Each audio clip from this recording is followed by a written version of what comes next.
이 사람들은 다 믿음을 따라 죽었으며 약속을 받지 못하였으되 그것들을 멀리서 보고 환영하며 또 땅에서는 외국인과 나그네로라 증거하였으니 이같이 말하는 자들은 본향 찾는 것을 나타냅니다. 저희가 나온 바 본향을 생각하였다면 돌아갈 기회가 있었으려니와 저희가 이제는 더 나은 본향을 사모하니 곧 하늘에 있는 것이라. 그러므로 하나님이 저희 하나님이라 일컬음 받으심을 부끄러워 아니하시고 저희를 위하여 한 성을 예비하셨느니라. 교회당 뒤편을 돌아보면 여러 집들이 각기 고급지고 개성 있는 모습으로 지어져 있는 것을 볼 수 있습니다. 그리고 종종 TV 방송을 통해 마치 궁궐 같은 호화로운 내부 모습과 그에 딸린 첨단 부대시설을 갖춘 아파트를 볼 수도 있습니다.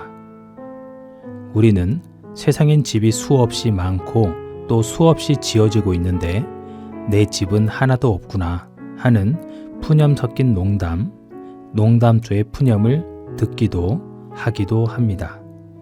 우리 시대의 집은 단순한 주거 용도 이상의 의미를 가지게 되었기 때문입니다. 그러나 구약의 믿음의 조상 아브라함은 거부였으나 이 땅에서 자신의 집을 짓지 않고 장막 생활을 하였습니다. 그는 자신의 본향을 인하여 이 땅에서 나그네 인생을 고수하였으며 이 땅에 소망을 두지 않으려고 하였습니다. 이는 하나님을 떠난 가인이 가장 먼저 자신의 성을 쌓은 것과는 대조적인 모습입니다. 성경 말씀은 그리스도인에게 입을 것과 먹을 것이 있은즉 족한 줄로 알라 말씀하십니다. 인간 생활에 세 가지 기본 요소가 있는데 의식주, 즉 의복과 먹을 것과 주거할 집이 그것입니다. 그런데 성경 말씀에는 먹을 것과 입을 것이 있은즉 족한 줄로 알라 기록하시고 집에 대해서는 기록하지 않으셨습니다. 그 이유는 우리에게는 돌아갈 고향, 영원한 도성이 있기 때문이라 생각됩니다. 아브라함은 장차 돌아갈 도성을 바라는 마음이 흐려지지 않기 위해 이 땅의 마음을 빼앗기지 않기 위하여 이 땅에서 사는 동안 장막 생활을 하였습니다. 우리가 세상에 아무것도 가지고 온 것이 없음에 또한 아무것도 가지고 가지 못하리니 우리가 먹을 것과 입을 것이 있은즉 족한 줄로 알 것이니라. 디모데전서 6장 7절로 8절 말씀. 그리스도인은 이 땅을 잠시 지내다 가는 나그네의 삶을 사는 사람들입니다. 그러므로 그리스도인은 이 땅에 집이 없더라도 만족한 삶을 살 수 있습니다. 먹을 것과 입을 것은 사람이 목숨을 연명하는데 최소한의 것을 두고 하신 말씀입니다. 나그네는 곧 돌아갈 본향이 있기 때문에 잠시 여행하는 동안에는 먹을 것과 입을 것만 있으면 됩니다. 나그네로 살아가는 그리스도인에게 이 땅 위에 자기 명의의 집이 있고 없고는 신앙의 가장 중요한 문제가 아닌 것입니다. 더욱 중요한 것은 하늘에 있는 자신의 돌아갈 본향 천국입니다.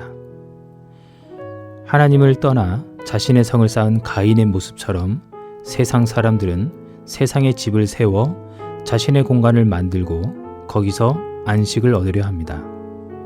그러나 그리스도인은 이 세상 것이 아닌 주님 안에서 안식을 얻습니다. 그리스도인은 자신의 거처하는 장막을 자신만의 공간이 아닌 교제와 전도의 장으로 활용합니다. 자기 가정을 개방하여 손 대접하기를 힘쓰고 전도의 장소로 활용하여 영혼을 건지고 신앙을 세우는 데 힘씁니다. 그리스도인이 이 세상 것에 매이면 주님 안에서 자유로운 신앙생활을 펼칠 수 없게 됩니다. 그리고 주님이 오시면 이 세상에 잠시 쓰던 것들은 모두 버려두고 우리를 위하여 하늘에 간직하신 영원한 본향으로 떠날 것입니다. 오직 우리의 시민권은 하늘에 있는지라. 거기로서 구원하는 자 곧 주 예수 그리스도를 기다리노니. 빌립보서 3장 20절 말씀. 우리의 시민권은 하늘에 있습니다.